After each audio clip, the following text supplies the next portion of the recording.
Евгений Владимирович, спасибо вам большое за ваш визит в Латвию, в Ригу. Всегда, пожалуйста. Хорошо. И сейчас как раз сегодня закончилась ваша вторая лекция в Балтийском университете в Латвии. И можете сказать коротко о ваших впечатлениях? И вчерашний день, и сегодняшний день? Да, оба.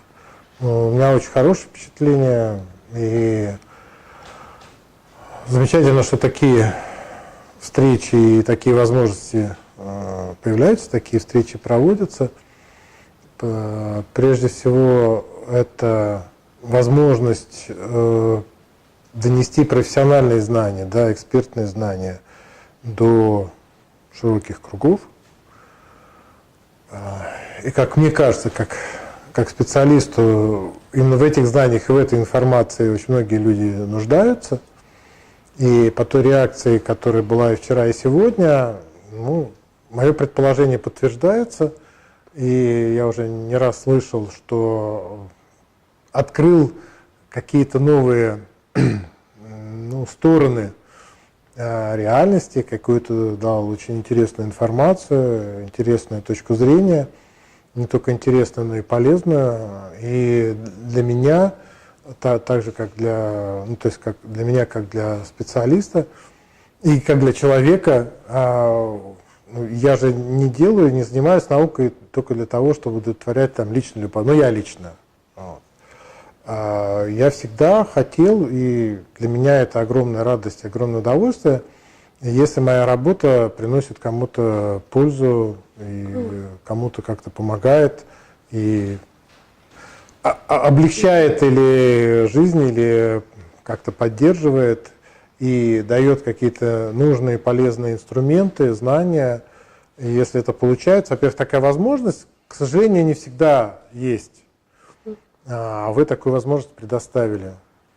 И это одна из очень важных функций таких общественных организаций, как ваша, чтобы был диалог и было общение, было как бы такое взаимное обучение публики и специалистов.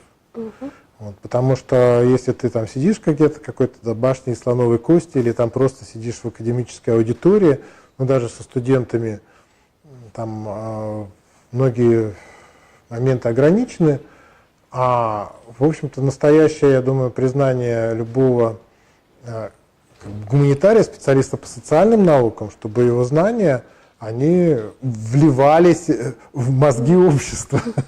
Вот. И здесь это происходит, и я этим очень доволен. Да, и вы упомянули диалог. Да, и диалог, да, то есть я как бы понимаю, представляю, и мне тоже нужно иметь об этом представление, насколько я понятен, насколько готова аудитория, и как люди это воспринимают, и как они это видят. И они также доносят до меня свое состояние умов. И, соответственно, я как-то могу скорректировать направление и своих исследований, своих разработок, для того, чтобы это учесть и держать руку на пульсе. Так что это прекрасно. Это здорово. Да. И нам вдвойне приятно вести также диалог с вами в контексте вашего визита в Латвию, поскольку я знаю, что ваша позиция в отношении антикультового движения, она более свободная, чем та, которая сейчас существует в Российской Федерации. Но я бы не сказал, что в России существует антикультовое движение. Там есть определенная политика. То есть, есть общественные организации, они у нас как бы не очень так исторически сложилось, что не так были развиты. Но есть просто определенная линия, в данном случае какая-то, кстати, государственная, по крайней мере, тех людей, которые отвечают за правовое регулирование, за защиту граждан от каких-то угроз. Вот, они выполняют свои задачи, они так это видят, они так это решают, и, к сожалению, не всегда обращаются за экспертизой к специалистам или не ко всем специалистам. Вот. И, соответственно, сами выбирают для себя приоритеты.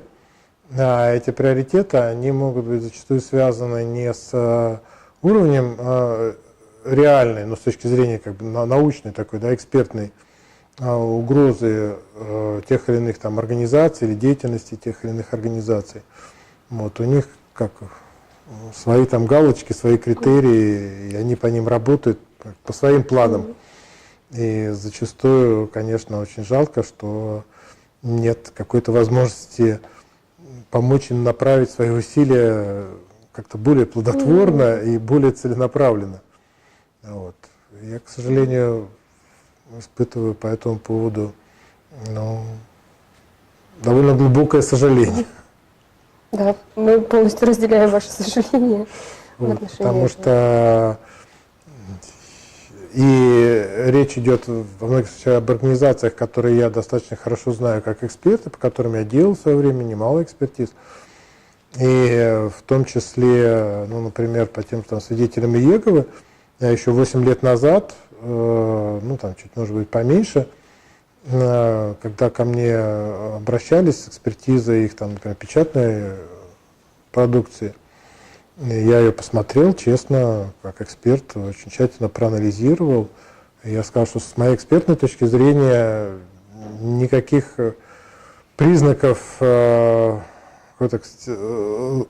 имеющего какое-то серьезное значение там, зловредного направления этих текстов, с точки зрения социальной психологии, я не вижу. То есть ничем особо не отличается от множества других текстов, которые я, может быть, опять же, как социальный психолог, я бы сказал, что они все не очень, так сказать, полезны для потребления.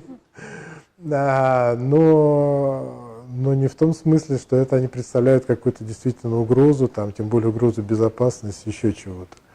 И я просто отказался, сказал, что ну, вот мой вывод, вот мое мнение экспертное, и я, ну вот, что со мной делаете, ну, ищите там других экспертов, но я не вижу смысла там этим заниматься, ну, то есть, как бы, понятен результат, да, вот.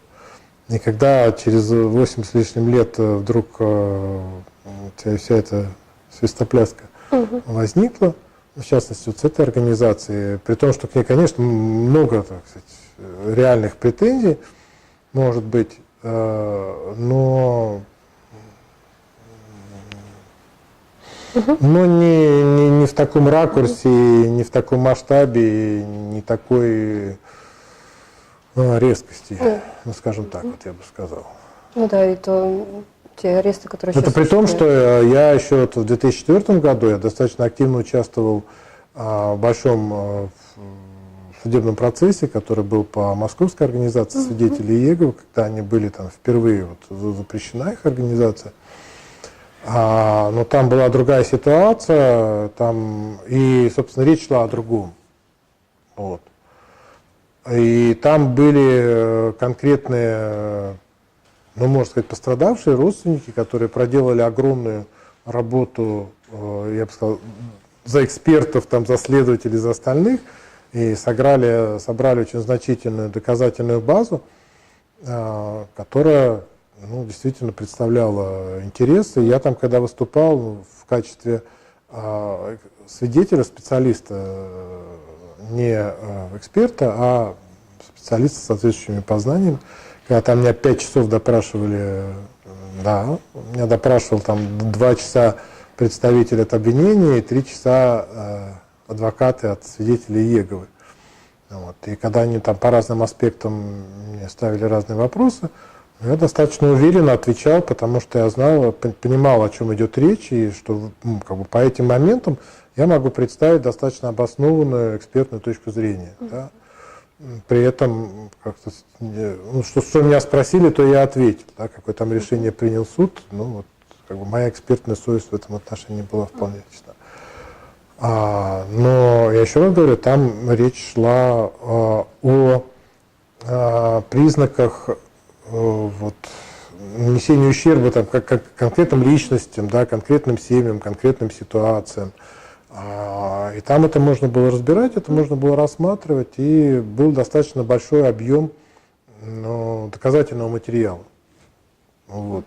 Про то, что сейчас, насколько я представляю и знаю, очень большие сомнения, к сожалению, что это действительно так. Евгений, скажите, а какую позицию вы занимаете в отношении последних жестких мер в отношении некоторых религиозных групп в России? Я в данном случае выступаю прежде всего как социальный психолог.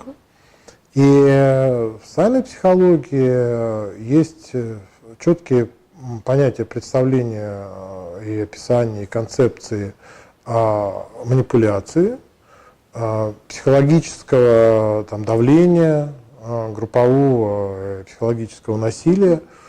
И они имеют достаточно широкий спектр показателей, критериев и хорошую научную экспериментальную базу, на которой можно опираться. И там вопрос стоит, в каком количестве, в каком качестве эти признаки есть в деятельности какой-то организации.